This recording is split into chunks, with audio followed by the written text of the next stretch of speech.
Assalamualaikum warahmatullahi wabarakatuh. Selamat pagi, siang, sore, malam Pak Riza dan teman-teman. Saya Kalista Ramawati dengan NIM 224938588PN17689 izin mempresentasikan materi mengenai rekayasa cuaca dan iklim. Apa itu rekayasa cuaca? Rekayasa cuaca adalah metode yang digunakan untuk mengubah kondisi atmosfer untuk mengendalikan curah hujan. Di Indonesia, rekayasa cuaca telah digunakan dalam berbagai situasi seperti mengurangi banjir di Jakarta, menanggulangi kebakaran hutan di Kalimantan dan Sumatera, serta mengamankan perhelatan besar seperti Asian Games dan KTT G20. Rekayasa cuaca berfokus pada perubahan skala lokal dan jangka pendek, misalnya membuat hujan turun di area tertentu. Rekayasa cuaca dilakukan melalui proses yang disebut cloud seeding atau penyemaian awan. Metode ini bertujuan untuk mempercepat pembentukan hujan atau mengalihkan hujan ke lokasi tertentu.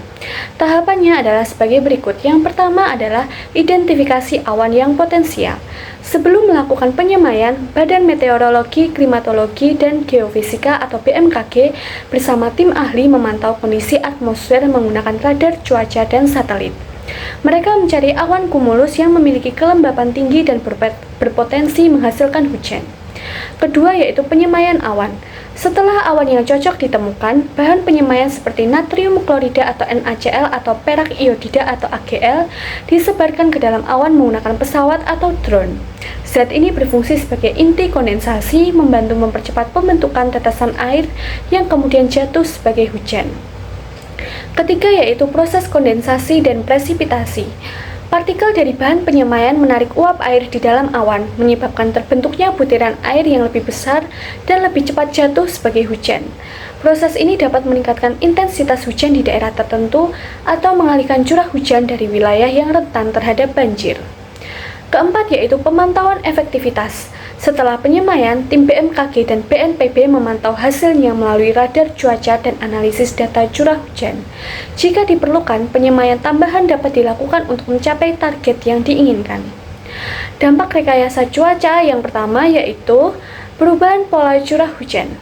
Penyemaian awan dapat menyebabkan hujan lebih cepat turun di satu daerah, tetapi dapat mengurangi curah hujan di daerah lain. Hal ini bisa berdampak pada daerah yang bergantung pada siklus hujan alami untuk pertanian dan sumber air. Kedua, potensi polusi dan dampak kesehatan. Zat kimia yang digunakan seperti perak iodida dan garam dalam jumlah besar dapat mencemari tanah dan air. Beberapa penelitian menunjukkan bahwa perak iodida dalam jumlah kecil relatif aman, tetapi akumulasi jangka panjang dapat berdampak pada organisme air. Ketiga yaitu gangguan pada ekosistem lokal. Jika hujan dipaksakan di satu wilayah, daerah sekitarnya bisa mengalami kekeringan yang tidak alami. Perubahan pola hujan juga dapat memengaruhi ekosistem termasuk pola migrasi burung dan hewan yang bergantung pada air. Selanjutnya yaitu rekayasa iklim. Rekayasa iklim adalah serangkaian teknologi dan pendekatan yang bertujuan untuk memengaruhi iklim global. Rekayasa iklim ini berfokus pada perubahan skala besar atau global dan jangka panjang, biasanya untuk mengatasi atau memitigasi dampak perubahan iklim global. Secara umum, rekayasa iklim dapat dikelompokkan menjadi dua kategori utama. Yang pertama adalah pengelolaan radiasi matahari, yang bertujuan untuk mengurangi jumlah energi matahari yang diserap oleh bumi. Yang kedua yaitu penghilangan karbon dioksida, yang bertujuan untuk menghilangkan GRK, terutama karbon dioksida atau CO2 dari atmosfer. Selanjutnya yaitu teknologi rekayasa iklim yang potensial. Yang pertama adalah penyuntikan aerosol stratosfer atau SAI. SAI ini menyerupai efek pendinginan letusan gunung berapi. SAI melibatkan penyemprotan aerosol seperti sulfur dioksida ke stratosfer untuk memantulkan sebagian sinar matahari kembali keluar angkasa. SAI ini memiliki potensi efektif dalam mendinginkan planet dengan cepat dan berisiko perubahan pada pola curah hujan, penipisan lapisan ozon, efek regional yang tidak merata, dan penghentian yang tiba-tiba dapat menyebabkan lonjakan suhu yang drastis. Kedua yaitu pencerahan awan laut atau MCP.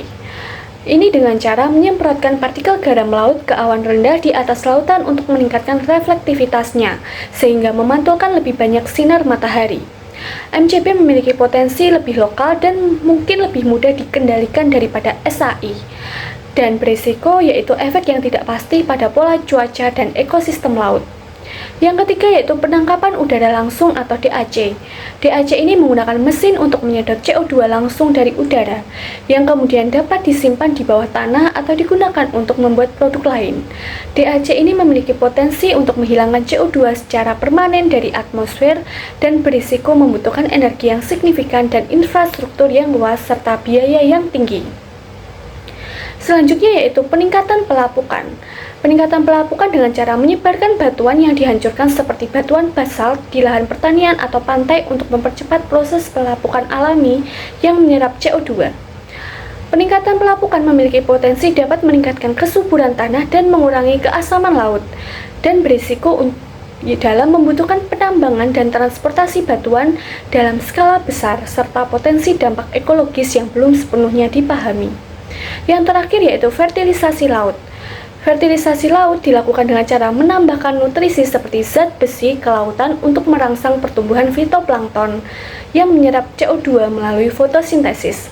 Fertilisasi laut berpotensi meningkatkan penyerapan CO2 oleh lautan dan berisiko efek yang tidak pasti pada ekosistem laut, potensi pembentukan zona mati, dan pelepasan CO2 kembali ke atmosfer jika fitoplankton mati dan tenggelam. Sekian dari saya, terima kasih. Wassalamualaikum warahmatullahi wabarakatuh.